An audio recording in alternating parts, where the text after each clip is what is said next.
are now live. We're live on Facebook. We're live, and this is actually special because now we're actually super public on my profile. So I hope that some of you who don't normally get to watch this are going to get to watch it, and it's going to be incredible because we have a gentleman with us tonight who is extraordinary as a horseman, not only because he's a horseman, but because he brings the feelings, the power of what a horse is to humanity. He brings the caring truth of being a horseman to us all, so that realizing that being a horseman isn't just riding a horse, isn't just having a horse, it's actually merging your spirit with the horse, it's understanding the horse, it's relating to the horse. And Josh Nichol is with us tonight, and he's going to be telling us all about relational horsemanship, which I'm so excited to learn about because this is all a new area to me. So Josh, welcome from Western Canada. Yes, thank you for having me. Yeah, I'm very excited to spend some time and share some of my thoughts on relational horsemanship. Yeah, it's gonna be great. So I want to start because we have lots of different people on from all over the world, and I always start with a little bit about you. So if we would like to know, I know my audience would like to know, how did you get into horses? Did you start from a child? I mean, tell us a little bit about your story, how you got into where you are today.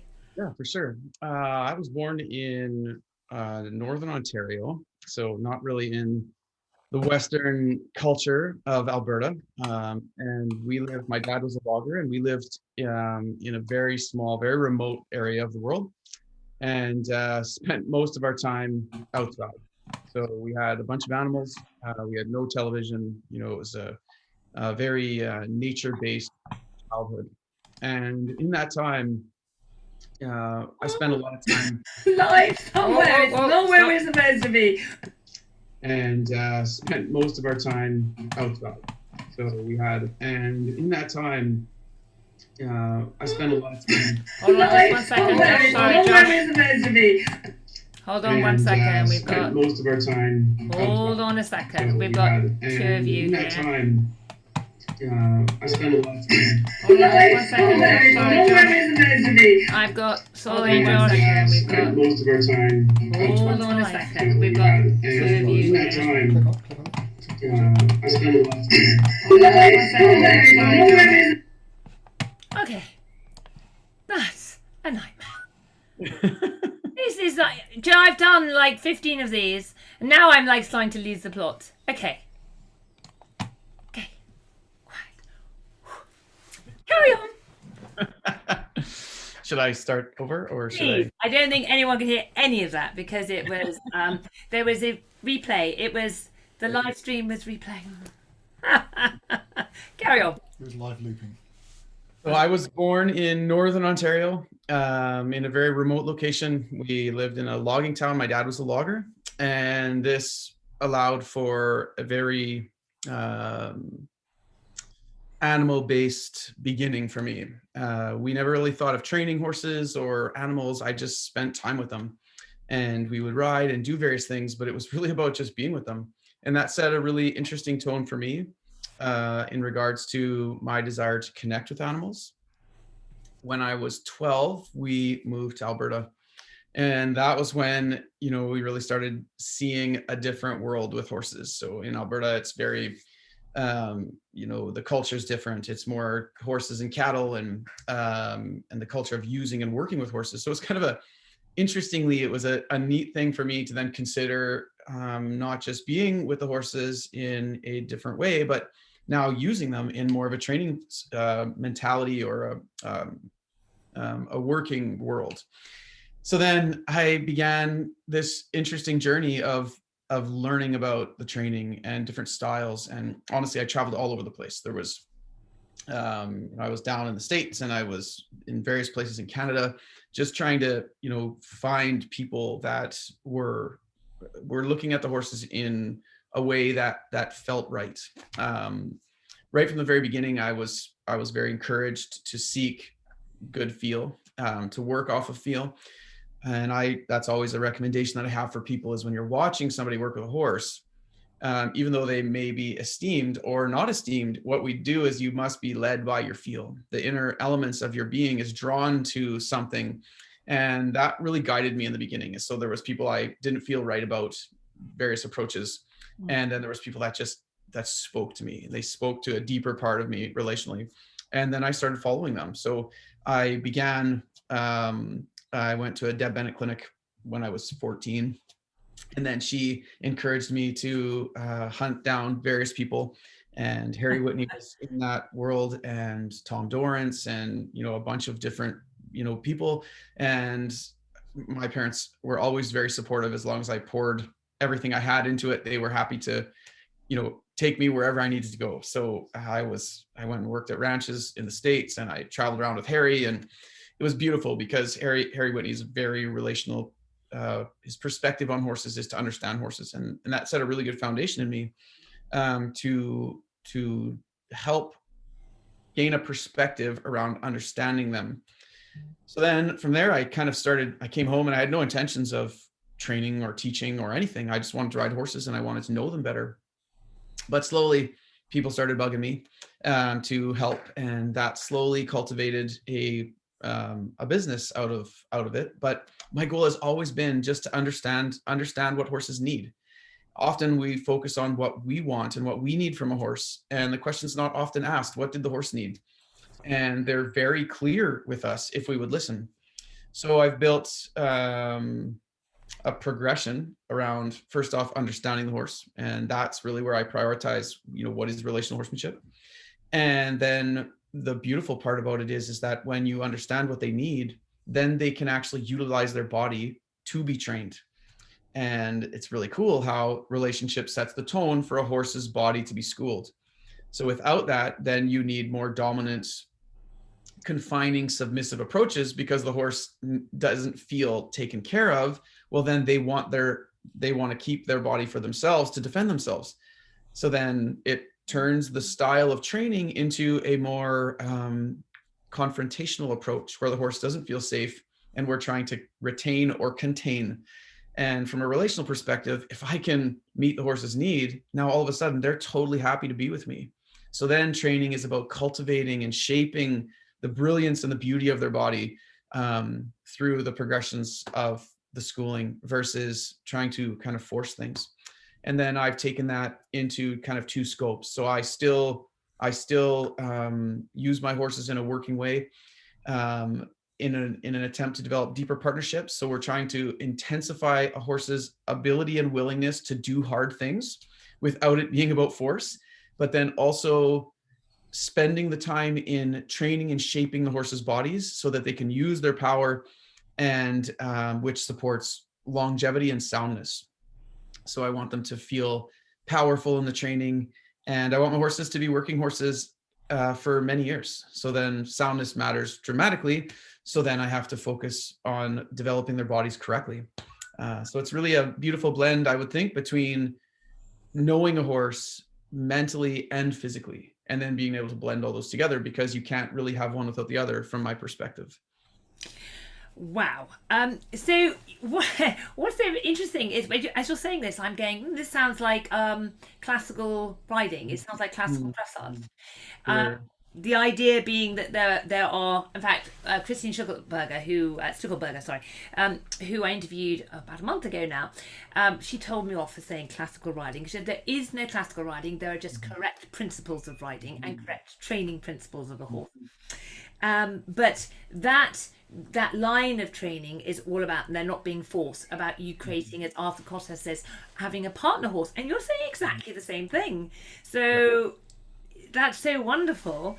And but I think now I'm going to, so is that sort of more new though in the Western area, or has it, I mean, what are your feelings about that? Is this something it's growing in the Western work, or because it seems like the older cowboys, like if you think of the gauchos in South America, that they were quite hard on their horses.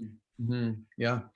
Yeah. I find that it appears to me that there are always a strain of people who are going to look at the horses as tools, and would tend in their own natures to be more emotional in their interpretations of things. And then there's always people that seem to resonate to a deeper desire and just can't live outside of good relationship.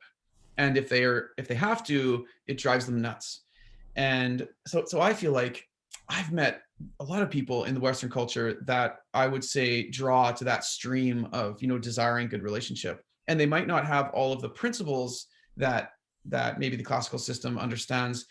But the unique thing is in the Western culture, it's all about being able to do hard things. So we have to travel through crazy terrain and then up crazy hills and then doctor an animal that might not be okay with being doctored. And so the Western culture is really steeped in really wise people that are trying to figure out how to do that. So then you don't necessarily see what you do see being young in the Western culture is a steeped knowledge of the classical perspective. So I do recognize that my knowledge or my desire to learn that is not necessarily as common in the Western culture. It's much more, the harder side of the Western culture would have come from the historical perspective on horses would have been brought into ranches to work cattle. So then the harder side would be just trying to get these horses into the payroll so that they could go and do a job.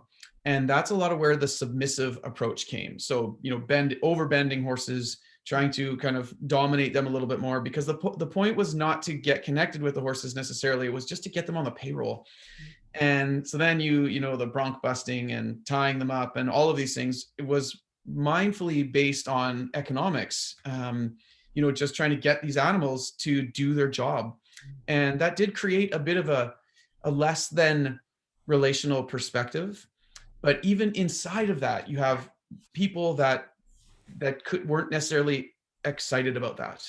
There's a bunch of people that just didn't care. And then there were some that seemed to be, desiring something more. And as I have also journeyed through more of a classical approach as well, I've observed the same thread.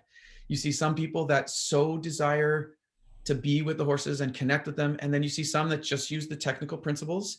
They're very regimented. They understand the need, but there's not that same connection with the horses. And so for me, I really intend to, I feel like I speak to people that care more about that relational connection with their horses, that they're there not just to have an animal do what they're told, but they desire that beautiful thing that horses give off, that relationship that they provide. And my desire then is to develop that and to promote that in the work, but then also recognizing, and this is something that, as I've grown in my work, is understanding that it is not until the horse trusts you that they will release and turn off their defensive muscles so that we can culture their athletic muscles. And just as a basic sense, we understand when a horse gets nervous, they become inverted. And if you're trying to force frame out of an inverted state, you're fighting over a body. The horse is fighting defensively for its body, and we're fighting for its body to go into a frame, which is a lot of times where confinement seems appropriate. But if you could just meet the horse's needs, they would turn all those defensive muscles off. And now through a beautiful bit by bit progressive style of training, the horse learns how to carry a rider and develop the correct musculature. But I believe it to be one of the most beautiful concepts that this highlights the idea of relationship first. If you meet relationship and someone feels, or a horse feels taken care of, they have no problem being involved in a relationship, of providing themselves and, showing up for work and wanting to be a part of it. And really that to me is where the deeper sense of my feel comes in, is I desire to create relationship that enables a horse to want to be in the work, to try for me.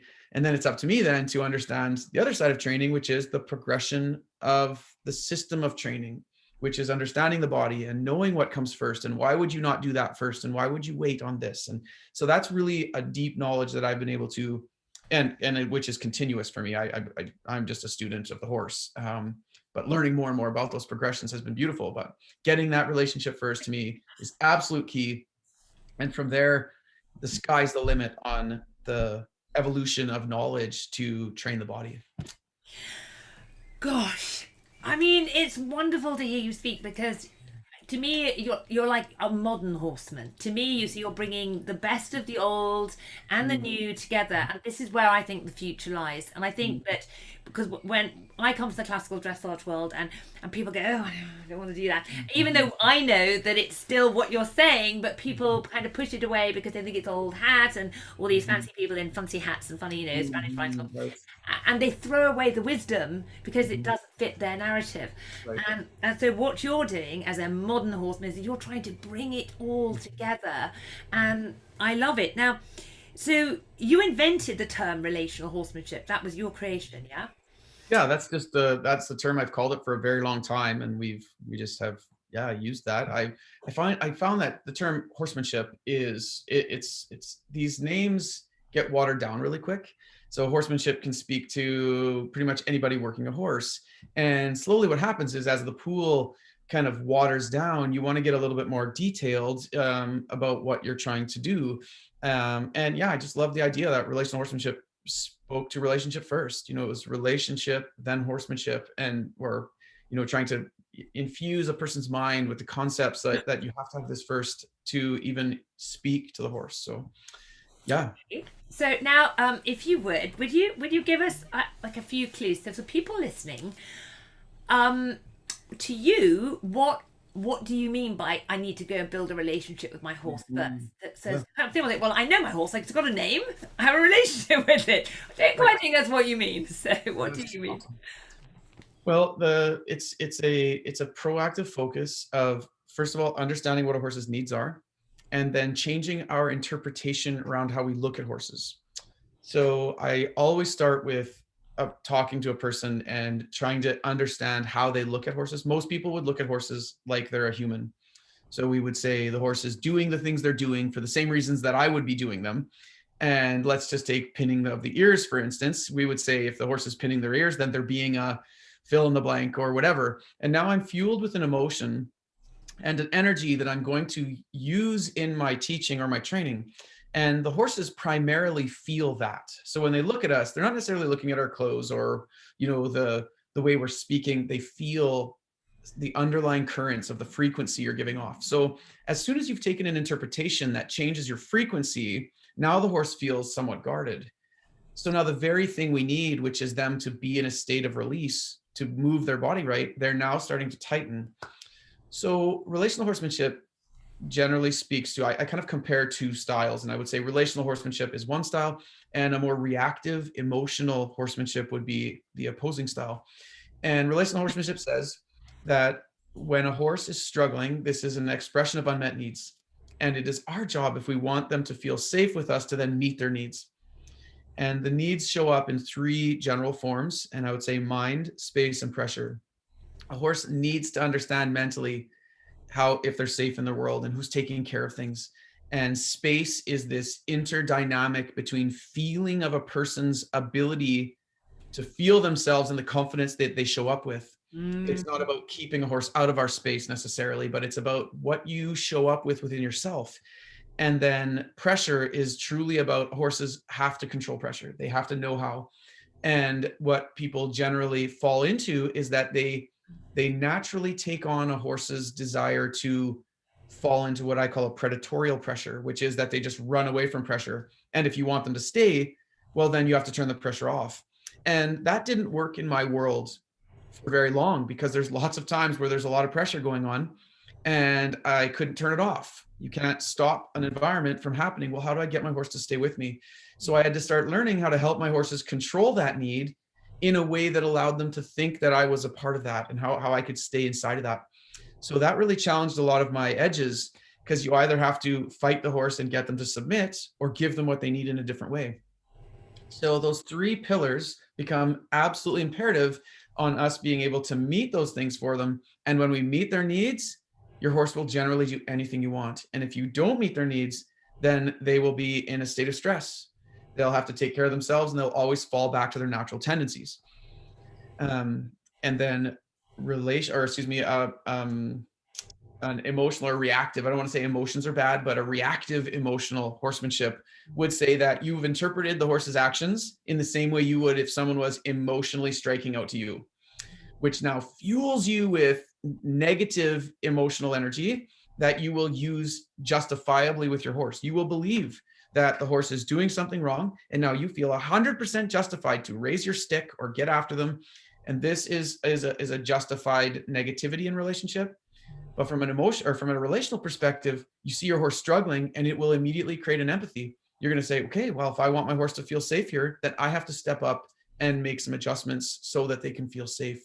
And just the energy that it switches becomes the primary element of the beginning of relational horsemanship, is now you're looking out your lens differently. Do you because I looked at your website and I looked at some of your stuff, and I'm going to sign up for your thing. I was like, oh damn, I should have signed up before, but I didn't realize I could have a free trial. Sure. Yes, you can have a free trial, everyone. You can actually test it before you can get to see some of your work. Um, so is this for this? To me almost sounds like it's good for people as well.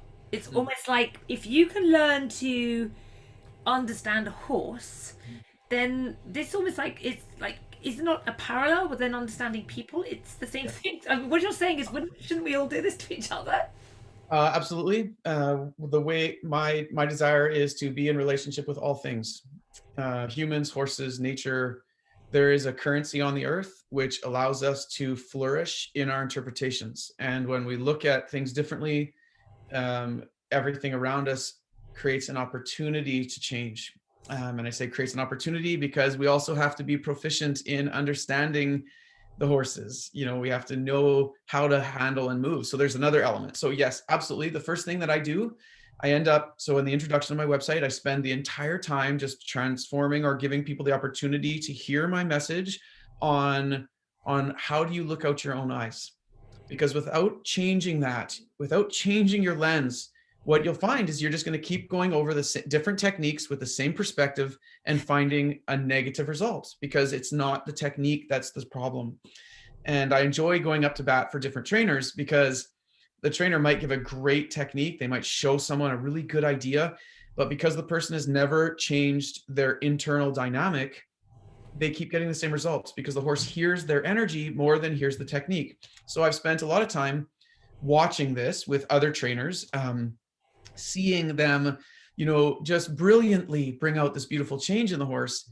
And then a person with a very stagnant internal dynamic or stuck internal dynamic, the horse is reading that, can't administer the antidote that this trainer seemingly gave. So then I've spent the beginning of my website is entirely on bringing awareness to what's going on in a person so that you can ask yourself a whole bunch of questions and you can bring yourself to a new mind. And once we've got that established, then I take people through how I look at the needs, how you might interact with those needs, and then gently bringing that through the progression of training to the place where your horse is going to use their body well. They're going to stay sound. You're working them to their true physiology. We're not putting them into positions that don't honor that. And then just trying to let people then go in the direction they want to go. What do you want to do now? Once you're honoring the mind and you're honoring the body, you're happy, your horse is happy, their body is good, and now have fun. You make it sound so simple. Okay, so in working in your program, how long does it normally take people to get a grasp and sort of feel like they're getting results? Yeah, it's an interesting balance. I find some people, when people are looking for a results-based perspective without making changes, they generally won't have success with my work and I feel like a lot of people generally will make their decision on me based on, the world is so full of quick fixes. Like we love our microwave. It's one of the reasons why people struggle with a more classical approach, because it's about shaping bit by bit and developing a deep correctness. And people want to go online and they want the answers and they want a transformed whatever. And so I find that if a person's looking for quick results from my program, they might struggle. There's going to be certain pieces that you're going to get around the needs and transforming thoughts that's going to create drastic changes really quickly, because you've made a change to your eyesight. And then if a person's ready for that, the results happen really fast, because a lot of times there's going to be some people that are listening that as I'm speaking these words, it's like, you're drinking deep water, right? Like it's man. And I feel like that's really all I'm doing is I'm just trying to now reach out to find my people, the people that would desire this. And I find that once they hear that message, then the progression of the work just makes so much sense because it lays it out from a different place. Well, I mean, to me, yeah, like you're like pouring. This. I mean, this is amazing because I'm like a life coach, stroke dreams coach. That's what I Okay. do. Okay, Yes. my Awesome. other hat from a horseman Right. is helping people live their dreams, Good. and I've been trying to work out how to coordinate my skills, mindset, and living your dreams with horses. Because living with horses was my dream, which I've been lucky enough to do my whole life. But Awesome. in coaching people, I've learned so much, because when you Mhm. coach a client with horses, you're not just teaching them to ride, you're doing all this other stuff. Yeah. So I'm kind of looking at you and going, wow, you kind of do what I had never thought of. I mean, I don't, wow, this is amazing. I'm signing up, definitely signing up. So, yeah, so I'm your tribe, okay? I'm 100% your tribe. Awesome. That's great.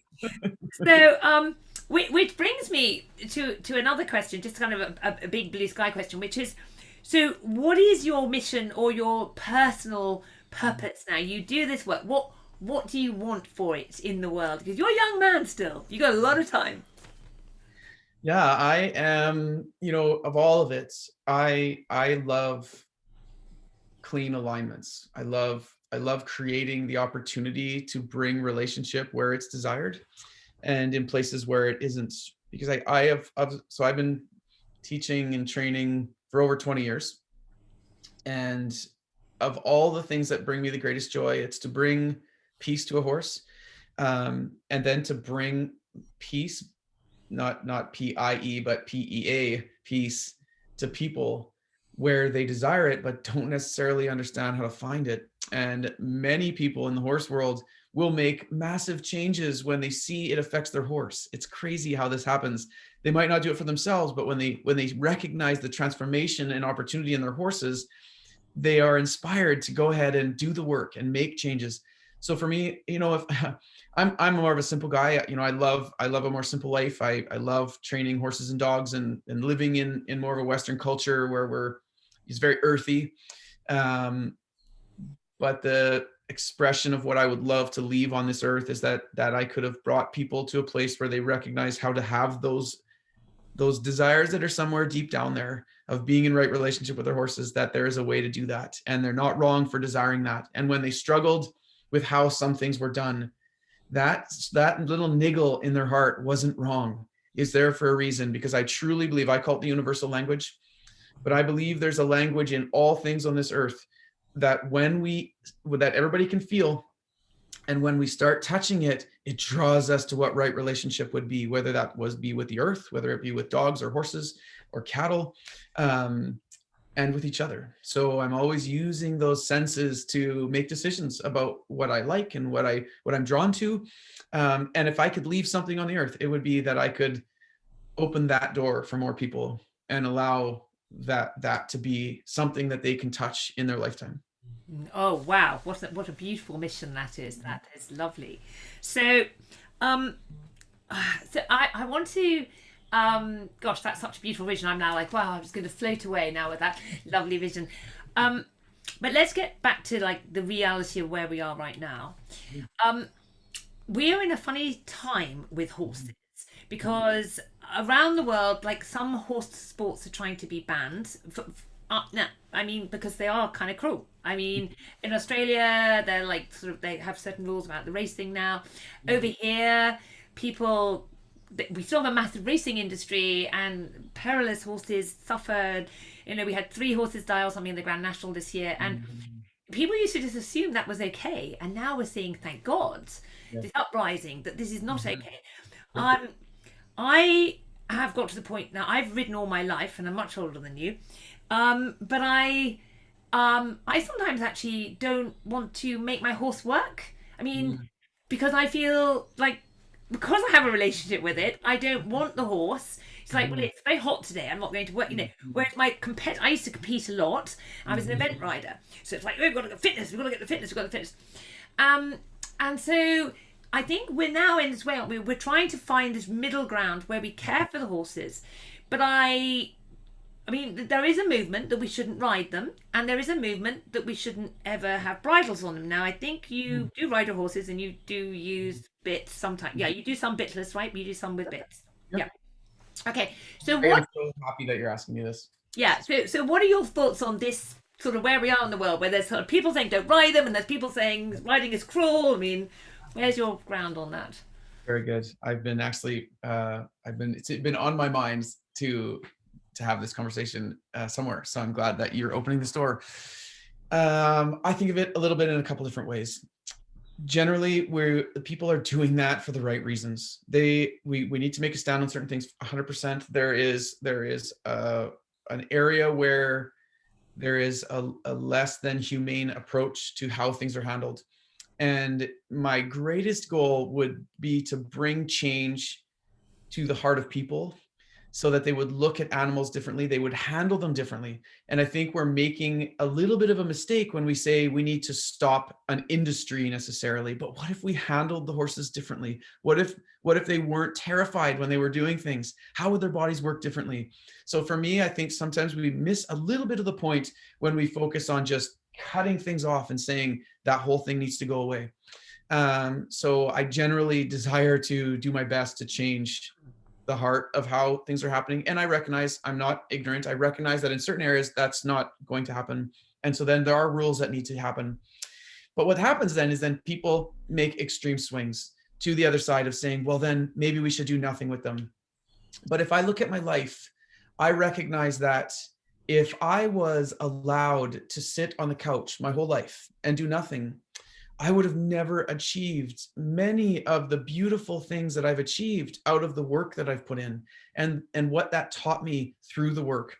But again, it comes to how that's administered. So if I was taught to work and it was under a dominant, over exerted perspective, then maybe that would be terrible for me. But what if that work, I was taught to work and I learned the beauty of hard work and I feel empowered?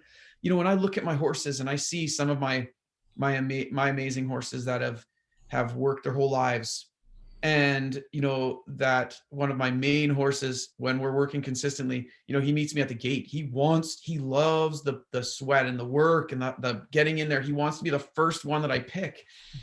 And so for me, it's like, yeah, I recognize that, not being kind is necessary, but I think if we jump all the way over, I actually think when people jump way too far, you actually lose a street credit because it doesn't necessarily, it's a good heart, but maybe it's too far of a swing to bring a beautiful change. Is to just say, how can we shape this in a way where we don't lose people? Because in the Western culture, I'm a bit of an anomaly. So there's a lot of people that, just don't do it the way I do it. And if I was very rigid about, how this happens, then most people in my culture, they wouldn't even hear me. But how you handle a bit is much more important than what bit it is. Now for some people in the beginning, maybe they shouldn't be in a double bridle or in a spade or in a snaffle or something.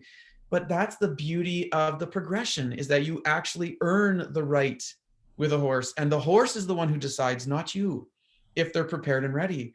And that takes us back to that bit by bit progression. So I truly feel like most of the time when people swing extreme, they would have a really great story to tell about something horrible they saw with one of those pieces of equipment. And I totally get it. I understand. But we must also remember that doesn't make the bit bad. It makes the use and the perspective bad. So if we could do, for me, the best thing that we can do is do our best to empower a relational approach on this earth and change the way we're looking at things. And I do understand that does mean there's going to be some certain rules of certain things that are just not humane and need to change. I get it. But I have watched, some amazing work that a horse could experience and become and be so empowered in themselves with a bridle on. And I've seen the same entirely bridleless. So to me, it's more about how we relate to each other and the standards we have in the work, but not putting those doors, because if you miss the relational piece, that same hard-heartedness will just come out in another way. So you make a rule about it here, but you don't change the heart. And all of a sudden now you have a problem somewhere else. And so you're always chasing secondary problems instead of really trying to bear down. And again, that is why I am trying to bring my platform, or I'm allowing my platform to grow more, because I just want to be a representative of that, not I don't feel compelled necessarily to, and I love that many people do. They feel a stance to stand on certain things. And I think that's necessary. We need that, but not to miss that piece of it's not about what is used necessarily, but how it's used. Because if you watch a horseman use certain piece of equipment, it just looks like magic. So then why would we remove that piece of equipment if it has the potential to create that magic?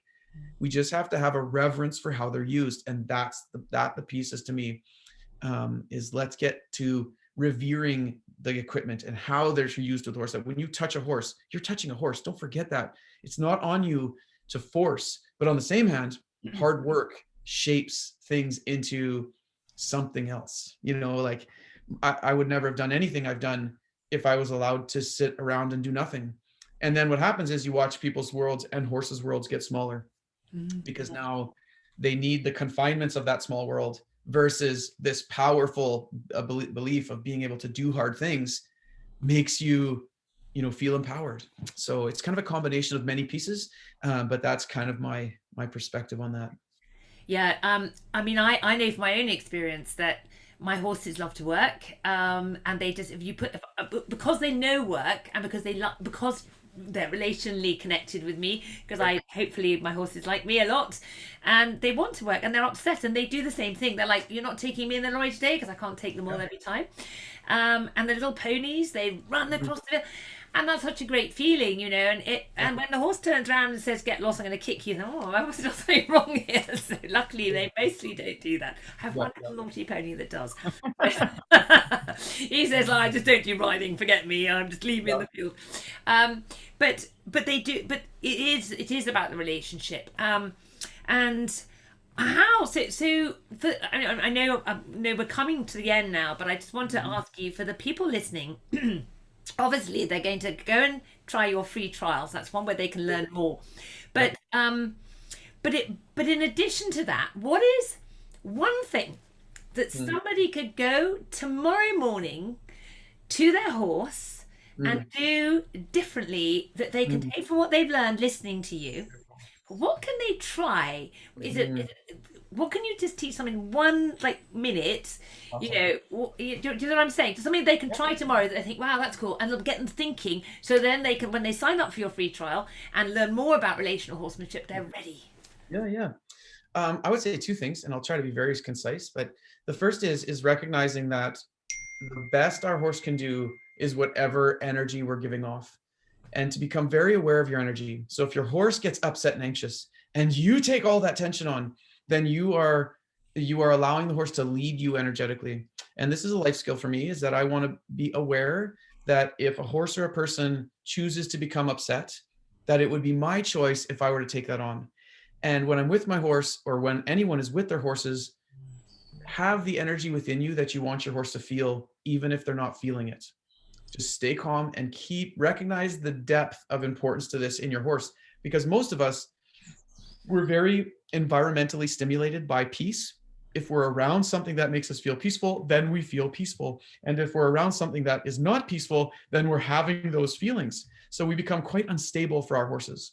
So the first thing I would say is, have the feeling that you desire. And when your horse starts to get worried, proactively attempt to stay within that space. Stay calm, stay relaxed, breathe, and be aware of what's going on with your horse, but don't take on their anxious energy. And you can practice that in every way in your life. When someone's getting upset, recognize that you have the ability to control your own feelings. And this is a personal element, a personal development element, but it's truly critical. And then I would say the second piece is when you touch your lead rope, when you touch your reins, recognize that this is now you administering your antidote. So just the way you pick your rein up allows your feelings to transmit down that rein. So if you pick it up with quickness and rigidity, you're going to create quickness and rigidity. But the first element of the rein is to allow the horse to feel your frequency. And you can very easily, by picking up your rein or touching your lead rope, create calmness in your horse by focusing on a calmness, but then actively becoming aware that when you touch that rein, no different than giving someone a hug or shaking someone's hand, that you are actively giving them something. So if someone was sad and I hug them and I want them to feel better, that has power. And this is really important. So by engaging spatially with a conscious awareness that what you give truly matters and is the biggest power you actually have. And secondly, when you touch the reins, give that feeling and gently wait until you feel the tension in a horse dissolve. So I talk about the law of intensity, and this generally just means that if you're really happy and I'm a little bit grumpy, that after we talk for a while, I'll become happier or less grumpy because your happiness was greater than my grumpiness. Or it could be the other way around. If you're really grumpy or upset and I'm only a little bit happy, maybe pretty soon I'm starting to get grumpy too. But recognizing that we have the ability to do that, that you can retain your own energy, you are the one that is in control of that. And that becomes a liberating feeling that you can then bring to your horses, bring to life, and then try to transmit that through the rein until when you touch the rein. So I often say that the biggest focus of the rein aids is so that the horse can feel your heart.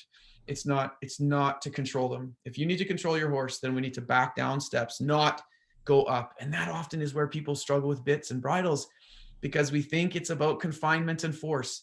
And bidding, none of the gear is about confinement and force in this style. It is about us connecting with a more intimate touch.